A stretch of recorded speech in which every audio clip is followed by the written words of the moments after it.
How to erase app documents and data on iPhone. To get started, first of all go ahead and open up the Settings application on your phone. Once you're here, go to General as shown. Then, go to iPhone Storage. This section displays how much storage is used and available, along with a list of apps and their storage usage.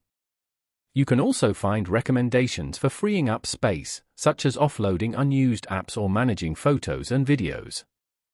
Here, scroll down and tap on Show All below to view all the apps. Locate the app you want to delete and tap on it. For example, Acrobat. Then, tap on Delete App. Tap on Delete again to confirm. This will delete the app and all related data from this iPhone, but any documents or data stored in iCloud will not be deleted. Now, go back to the General page and scroll down to Transfer or Reset iPhone.